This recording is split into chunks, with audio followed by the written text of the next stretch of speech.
दोस्तों इन कद्दू के पौधों को ठीक आज से 10 दिन पहले हमने इन बेबी पॉट में ग्रो किया था। ठीक 10 दिन के बाद आप देख रहे हैं कि हमारे कद्दू के पौधे ना सिर्फ ग्रो हो चुके हैं, ग्रो होने के साथ साथ हमारे कद्दू के पौधों की ग्रोथ भी अच्छी जा रही है। अगर आप भी इस तरह के हेल्दी कद्दू के पौधे अपने घर पे ग्रो करना चाहते हैं तो फिर इस वीडियो को देखना होगा। आइए देखते हैं इस वीडियो को। बिस्मिल्लाहिर्रहमानिर्रहीम, अस्सलाम वालेकुम। दोस्तों आज हम कद्दू उगाना सीखेंगे। कद्दू मार्केट में सारा साल ही मिलने वाली बेल वाली सब्ज़ी है। कद्दू को लगभग सारा साल ही उगाया जा सकता है। दोस्तों बाज़ार से मिलने वाली सब्ज़ियां अक्सर केमिकल से आलूदा होती हैं। अच्छी बात यह है कि कद्दू को आप बिना केमिकल इस्तेमाल किए हुए घर पर भी बहुत ही आसानी से ग्रो कर सकते हैं। इस वीडियो में दोस्तों बीज लगाने से ग्रो होने तक 12 दिन की अपडेट दी जाएगी। आई होप कि वीडियो आपको पसंद आएगी। कद्दू यानी लौकी यूँ तो गर्मियों में उगाई जाने वाली सब्ज़ी है, लेकिन आप कद्दू को गर्मियों के साथ साथ सर्दियों में भी उगा सकते हैं। कद्दू की तेज़ ग्रोथ लेने के लिए इसको 6 से 7 घंटे की धूप की ज़रूरत होती है। दोस्तों कद्दू का पौधा हैवी फीडर होता है, इसलिए कद्दू को उगाने के लिए कम से कम 18 से 24 इंच का गमला इस्तेमाल करें, ताकि गमले में ज़्यादा से ज़्यादा मिट्टी और खाद समा सके।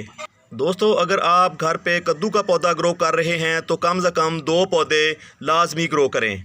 दोस्तों कद्दू उगाने के लिए शुरुआत अच्छे सीड परचेज़ करने से होती है। कद्दू को आप 2 तरीक़ों से ग्रो कर सकते हैं। दोस्तों पहले तरीके में कद्दू के सीड को डायरेक्ट गमले में लगा दिया जाता है। ये तरीकाकार थोड़ा रिस्की होता है क्योंकि बड़े गमले में दोस्तों ज़्यादा मिट्टी समाती है। बाज़ औक़ात मिट्टी हम अच्छी नहीं बना पाते, मिट्टी गीली रहती है। मिट्टी गीली होने की वजह से दोस्तों आपका सीड गमले में पड़ा पड़ा ही गल जाता है।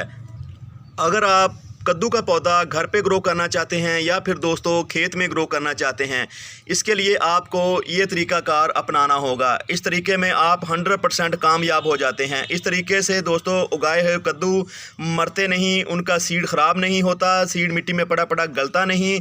ये बहुत ही ईजी टू ग्रो तरीकाकार है जो आप यहाँ पे देख रहे हैं।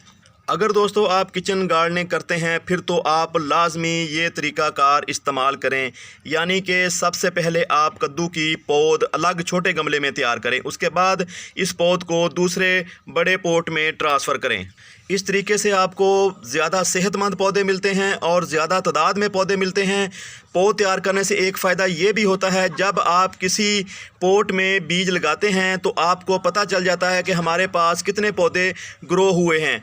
अगर आप यही काम खेत में या दोस्तों बड़े गमले में सीड लगा के करते हैं तो वहाँ पे आपको एक मुश्किल आती है, जैसा कि मैं पहले बता चुका हूँ। बाज़ औक़ात हमारे सीड ख़राब निकलते हैं। सीड ख़राब निकलने की वजह से या फिर दोस्तों ग्रो नहीं हो पाते, तो ऐसी सूरत हाल में आपके पास गमले में या फिर खेत में पौधों की तादाद कम पड़ जाती है। तो इस तरीके से अगर आप पौध तैयार करेंगे, दोस्तों अगर आपको 50 पौधों की ज़रूरत है तो फिर आप 70 से 75 पौधे तैयार करें, ताकि आपको बाद में परेशानी का सामना ना करना पड़े। जब भी आप पौधे लगाएं आपके पास पौधों की तादाद पूरी होनी चाहिए। दूसरी बात यह है कि बाद को जब हम गमले में पौधे को ट्रांसप्लांट करते हैं तो वो पौधा स्ट्रेस में आने की वजह से मर जाता है।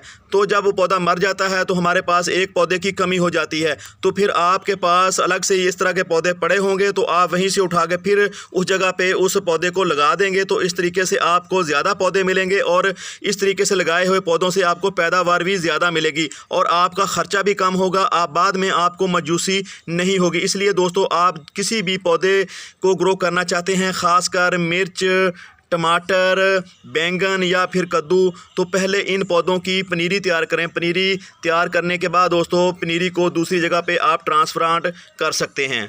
पनीरी तैयार करने का दूसरा सबसे बड़ा फ़ायदा ये होता है, बाज़ का जैसे ये आप मानो कि ये एक खेत है, खेत में ये पालक की सब्ज़ी लगी हुई है, हम बाद में इसमें कद्दू ग्रो करना चाहते हैं, तो फिर हम जब इसको पालक को काटेंगे तो हमारे पास पहले से इस खेत में या इस गमले में ये पनीरी लगाने के लिए पहले से तैयार शुदा पौधे मिल जाएंगे। तो एक फ़ायदा ये होता है आपको पौधों की तादाद ज़्यादा मिलती है और दूसरा ये है कि आप बर वक़्त किसी भी फसल को दूसरी जगह पे काश्त या बो सकते हैं। तो दोस्तों आइए आपसे अब कद्दू लगाने का तरीका शेयर करते हैं। आपको बताते हैं कि आप किसी भी पौधे की जब पौध तैयार करें तो उसके लिए मिट्टी कैसे बनाएं और बीज को कितनी गहराई पे लगाना चाहिए, बीज को किस रुख लगाना चाहिए। दोस्तों, किसी भी बीज को ग्रो करने के लिए ये बहुत ही अहम और ज़रूरी मरहला होता है। इसी मरहले पे अक्सर लोग जो हैं वो फ़ेल हो जाते हैं। फ़ेल होने की वजह ये होती है कि जब आप पौध ग्रो करने के लिए हार्ड और सख्त मिट्टी यहाँ पे तैयार कर लेते हैं, या तो दोस्तों इनके बीज गल जाते हैं या फिर दोस्तों लगाए गए बीज ज़मीन से बाहर नहीं निकल पाते। उसकी मेन वजह ये होती है कि आपने पौध ग्रो करने के लिए सख्त मिट्टी का इस्तेमाल किया होता है। यहाँ पे आप दोस्तों देख रहे हैं ये बिल्कुल ये कैसे हाथों से आगे पीछे हो रही है। थोड़ी सी ताकत लगाने के बाद ये मिट्टी आगे पीछे हो रही है, हमें कोई मुश्किल नहीं हो रही। तो इस तरह की आप मिट्टी तैयार करेंगे तो आपका हर एक सीड ग्रो होगा और सीड को ग्रो होने में आसानी होगी। सीड का जो हार्ड शेल होता है इसको 2 हिस्सों में तकसीम होने में आसानी होगी और इसके अंदर जो मटीरियल ग्रो होना होता है वो आसानी से सीड से बाहर आ जाता है। किसी भी पौधे की पौध तैयार करने के लिए हमेशा छनी हुई मिट्टी का इस्तेमाल करें और इस बात का भी ख्याल रखेंगे मिट्टी जो आप इस्तेमाल कर रहे हैं वो धूप में सूखी हुई होनी चाहिए। दोस्तों, ये ज़रूरी होगा कि आप सीड लगाने से पहले सीड को 5 से 6 घंटे पानी में रखें ताकि जो अंदर इसके जो मटेरियल है उसको अच्छी तरह नमी मिल सके। दूसरी बात ये है कि होती है कि जब आप पानी में सीड को रखते हैं तो इससे ये पता चल जाता है कि आपका कौन सा सीड ग्रो होने वाला है और कौन सा सीड ख़राब है। जो ख़राब सीड होते हैं वो तैर कर ऊपर आ जाते हैं, जबकि जो सेहतमंद और ग्रो होने वाले सीड हैं वो नीचे पानी में बैठ जाते हैं। तो दोस्तों, आइए अब हम आपको बताते हैं कि आपने सीड को किस तरह लगाना है। दोस्तों, आप किसी भी तरीके से सीड को मिट्टी में डिप कर सकते हैं। तो आपको सिर्फ ये ध्यान रखना होगा कि जो आप सीड लगा रहे हैं वो अच्छी तरह मिट्टी में डिप हो चुका है या दोस्तों वो कुछ उसका हिस्सा बाहर आपको नज़र आ रहा है, ऐसा नहीं होना चाहिए। दूसरी बात ये है कि जब भी आप कोई सीड ग्रो करते हैं तो उसको उतनी ही मिट्टी से कवर किया जाता है जितनी उसकी थिकनेस होती है। यहाँ पे आप देख रहे हैं दोस्तों, इस सीड की जो थिकनेस है इतनी ही इसके ऊपर हमें मिट्टी डालना होगी। तो इस तरह आप कर सकते हैं, आप इस रुख भी लगा सकते हैं, आप इस तरह भी लगा सकते हैं। दोस्तों, कोई भी सीड लगाने के बाद अब उस सीड को नमी की ज़रूरत होती है, जो नमी हम दोस्तों इस पानी से पूरी करने वाले हैं। ऊपर से नीचे तक मिट्टी को दोस्तों अच्छी तरह नम होना चाहिए। तो दोस्तों, आप यहाँ पे देख रहे हैं गमले के नीचे से पानी निकलना शुरू हो चुका है और आप ये भी देख रहे हैं कि पानी कितनी स्पीड से नीचे जा रहा है। ये हल्की और पोर्स मिट्टी होने की निशानी है।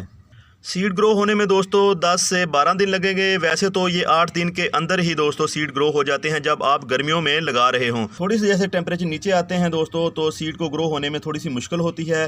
तो फिर इन दिनों में जब टेम्परेचर लो हो रहे हों तो 10 से 12 दिन सीड ग्रो होने में ले लेता है। तो आइए दोस्तों मिलते हैं अगली अपडेट के साथ। दोस्तों, ये जो हमने कद्दू के सीड लगाए थे ये 8 दिन के बाद ही ग्रो हो गए थे। हालाँकि मैंने कहा था कि ये जो सीड हैं 10 से 12 दिन ले लेंगे, लेकिन आपको पता है दिन के वक्त टेम्परेचर काफ़ी हाई होता है तो रात को भले सर्दी हो जाती है। तो हमने इन पोट को उठा के धूप में रख दिया था ताकि इन पौधों को ग्रो होने में आसानी हो, पौधों के जो अंदर मादा होता है उनको हीट मिल सके। तो ये 8 दिन के बाद ग्रो हो चुके थे। तो अब इनकी उम्र तकरीबन 12 दिन हो गई है। 12 दिन के बाद आप देख रहे हैं हमारे पौधों के ऊपर तीसरा पत्ता आना शुरू हो चुका है।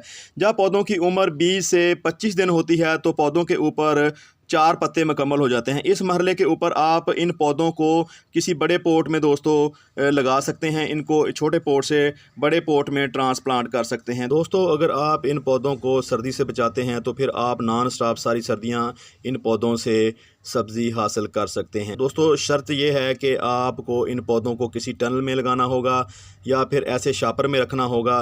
तो दिन के वक्त आपको उस शापर को या तो खोलना होगा या फिर उसको दूसरी साइड पे उठा के रखना होगा। तो आप सर्दियों में गर्मियों से ज़्यादा यहाँ से कद्दू हार्वेस्ट कर सकते हैं।